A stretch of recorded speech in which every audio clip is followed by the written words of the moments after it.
ನಮಸ್ಕಾರ, ಸಿಟಿವಿ ನ್ಯೂಸ್ಗೆ ಸ್ವಾಗತ. ಇದೀಗ ಮುಖ್ಯಾಂಶಗಳು. ಚಿಂತಾಮಣಿಯಲ್ಲಿ ಅದ್ದೂರಿಯಾಗಿ ಬಸವ ಜಯಂತಿ ಆಚರಣೆ. ಇಂದಿನ ಯುವಜನತೆ ಧರ್ಮದ ಮಹತ್ವವನ್ನು ಅರಿತು ಅದನ್ನು ಕಾಪಾಡುವ ಜವಾಬ್ದಾರಿ ಹೊತ್ತುಕೊಳ್ಳಬೇಕು. ಬಸವಣ್ಣನವರ ಸಮಾನತೆ, ನೈತಿಕತೆ ಹಾಗೂ ಸೇವಾ ಮನೋಭಾವದ ತತ್ವಗಳನ್ನು ಜೀವನದಲ್ಲಿ ಅಳವಡಿಸಿಕೊಂಡರೆ ಸಮಾಜದಲ್ಲಿ ಶಾಂತಿ ಮತ್ತು ಸೌಹಾರ್ದತೆ ಬೆಳೆಸಬಹುದು ಎಂದು ಯುವ ಪ್ರಕಾರ ವಾಗ್ಮಿ ಲೇಖಕಿ ಕುಮಾರಿ ಹಾರಿಕಾ ಮಂಜುನಾಥ್ ರವರು ತಿಳಿಸಿದರು.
ಚಿಂತಾಮಣಿ ನಗರದ ಕೆಎಂಡಿ ಕಲ್ಯಾಣ ಮಂಟಪದಲ್ಲಿ ಬಸವ ಬಳಗ ಹಾಗೂ ಅಖಿಲ ಭಾರತ ವೀರಶೈವ ಲಿಂಗಾಯತ ಮಹಾಸಭಾ ಚಿಂತಾಮಣಿ ಘಟಕದ ವತಿಯಿಂದ ಬಸವ ಜಯಂತಿಯನ್ನು ಅತ್ಯಂತ ಅದ್ದೂರಿಯಾಗಿ ಆಚರಣೆ ಮಾಡಲಾಯಿತು.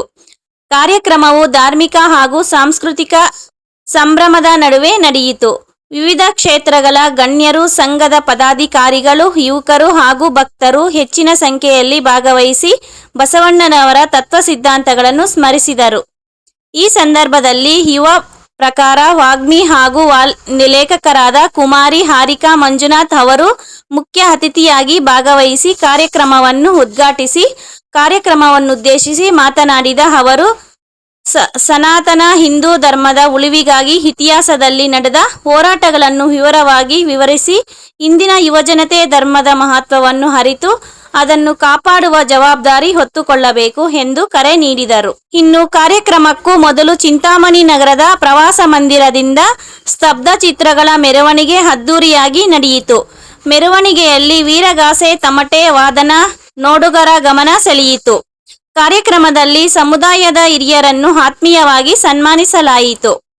ಈ ಸಂದರ್ಭದಲ್ಲಿ ಕೆಎಂಡಿ ಕಲ್ಯಾಣ ಮಂಟಪದ ಮಾಲೀಕ ಕೆಎಂ ಮಂಜುನಾಥ್, ಅಖಿಲ ಭಾರತ ವೀರಶೈವ ಲಿಂಗಾಯತ ಮಹಾಸಭಾದ ಜಿಲ್ಲಾ ಉಪಾಧ್ಯಕ್ಷ ಸ್ನೇಹ ಜರಾಕ್ಸ್, ಸುರೇಶ್ ಸಿದ್ದಲಿಂಗಸ್ವಾಮಿ, ಶಿಕ್ಷಕ ನಟರಾಜ್, ಅಡಿಕೆ ವ್ಯಾಪಾರಸ್ಥ ಮಣಿಕಂಠ, ಹಿರಿಯ ಪತ್ರಕರ್ತ ನಟರಾಜ್, ರಾಜಶೇಖರ್ ಯಾಗಂಟಿ, ಶಿಕ್ಷಕ ಆರ್ ಮಂಜುನಾಥ್ ಸೇರಿದಂತೆ ಸಮುದಾಯದ ಎಲ್ಲ ಮುಖಂಡರು ಮತ್ತಿತರರು ಉಪಸ್ಥಿತರಿದ್ದರು.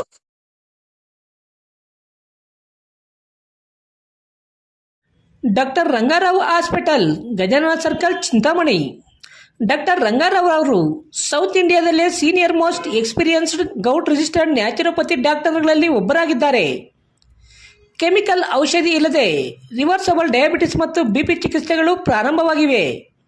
A to Z ಚರ್ಮ ಮತ್ತು ಮರ್ಮ ವ್ಯಾಧಿಗಳು, ಕೀಲುವಾಯು, ಆಕ್ಸಿಡೆಂಟ್ ರಿಲೇಟಿವ್ ಹಳೆಯ ನೋವುಗಳು, ಬಿಳಿ ಮಚ್ಚೆಗಳು, ಕೂದಲು ಉದುರುವುದು, ಮಡುವೆಗಳು, ಚರ್ಮದಲ್ಲಿನ ಗಡ್ಡೆಗಳಿಗೆ 100% ಪರಿಹಾರ ಸಿಗಲಿದೆ.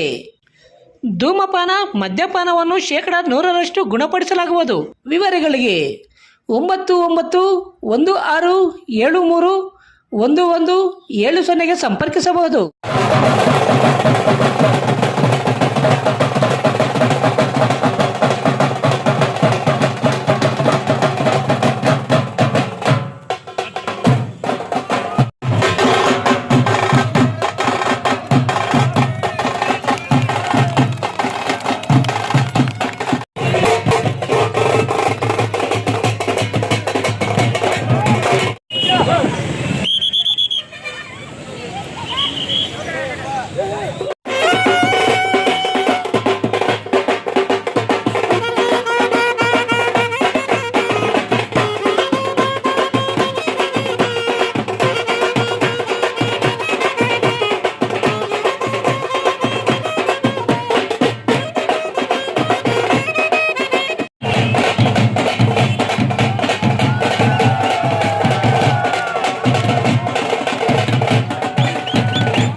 ಕಣ್ಣು ಮುಚ್ಚೋಣ, ಉಸಿರಾಟ ಮಾತ್ರ ಗಮನಿಸ್ತಾ ಇರೋಣ,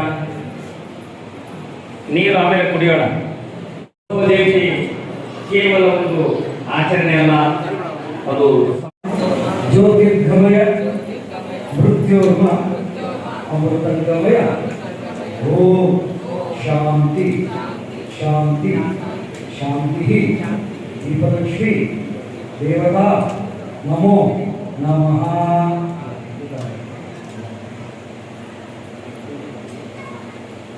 ಓಂ ನಮೋ ದೀಪಲಕ್ಷ್ಮೀ ದೇವತಾಯಾಮಿ. ಓಂ ಸ್ವಾಹಾ ದೀಪಲಕ್ಷ್ಮೀ ದೇವತಾಯಾಮಿ. ಸ್ಥಾಪಯಾಮಿ ಪೂಜಯಾಮಿ. ಮೇಲೆ ಸಿರಿವೇಗ ಹೃದಯ ವಿಮಾನ ಪರಂಜ್ಯೋತಿ ಬೆಳಗುತ್ತಿದೆ. ಪ್ರಣವ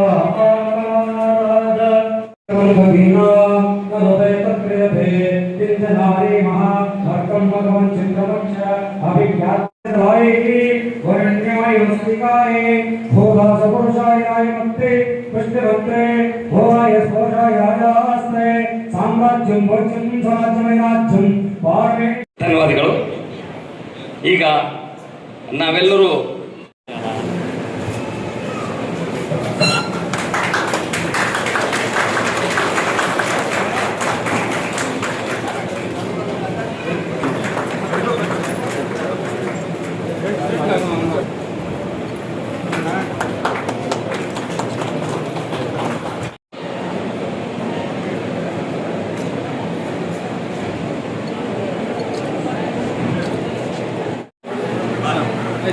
ಹಾಗೆ ಮಾಡಿ ಹಾಕಿ ಹಾಕಿ.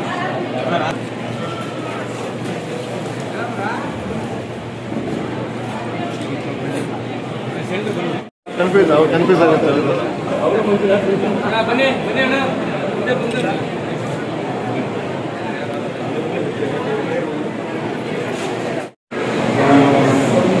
ಸಂಸ್ಕೃತಿ ಮತ್ತು ಸಂಸ್ಕಾರ ಕೊಡಬೇಕು ಅನ್ನೋದನ್ನ ನಾವು ತುಂಬ ಜನ ಮಾಡ್ತಾ ಇದ್ದೀವಿ. ಅದನ್ನು ನಾವು ಮಾಡ್ಕೋಬೇಕಾಗುತ್ತೆ. ಬಟ್ ನೆಕ್ಸ್ಟ್ ಅಟ್ಲೀಸ್ಟ್ ಇದನ್ನ ಕರೆಕ್ಟ್ ಮಾಡ್ಕೊಂಡು ಮುಂದುವರಿಯೋದು ನಮ್ಮ ಒಂದು ಒಳ್ಳೆಯ ಒಂದು ಆಡಳಿತ ಅನ್ನೋದು ನನ್ನ ಅನಿಸಿಕೆ.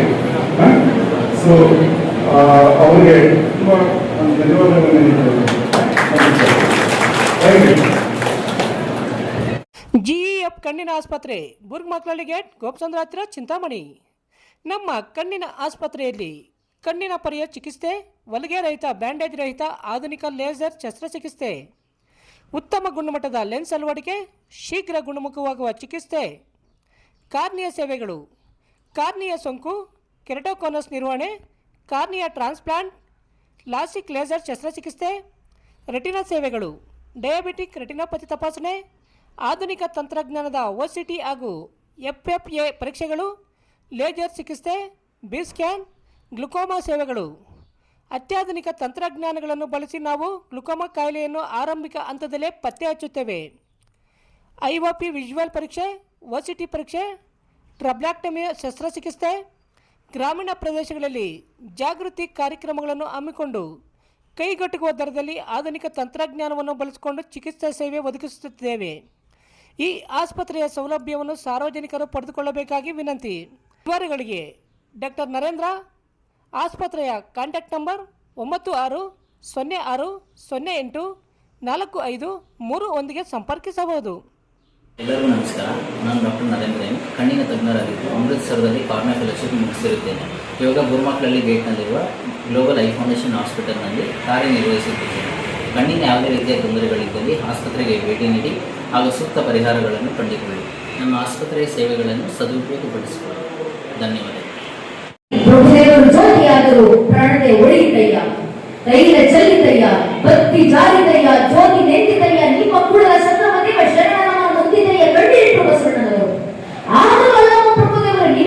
ಶರಣರ ಬಾಂಧವ್ಯ ನನಗೆ ಆ ಬಾಂಧವ್ಯ ಅಂತ ಎಲ್ಲವನ್ನ ತೊರೆದು ವೈರಾಗ್ಯದಿಂದ ದೇಶಾಂತರ ನೋಡುವಂತ ಸಂದರ್ಭ. ಆ ಸಮಯಕ್ಕೆ ಇಡೀ ಕಲ್ಯಾಣಕ್ಕೆ ಬೆಕ್ಕಿ ಬಿದ್ದಾಗ ಕಲ್ಯಾಣದಲ್ಲಿದ್ದಂತ ಯಾರೊಬ್ಬ ಶರಣರು ಮನೆಯಲ್ಲಿದ್ದಂತ ಚಿನ್ನ ಬೆಳ್ಳಿ ವಜ್ರ ವೈಡೂರ್ಯ ಮುತ್ತು ರತ್ನ ಸಂಪತ್ತನ್ನು ರಕ್ಷಣೆ ಮಾಡಿದ್ದವರಲ್ಲ ಯಾರೂ ಹೋಗಲಿಲ್ಲ.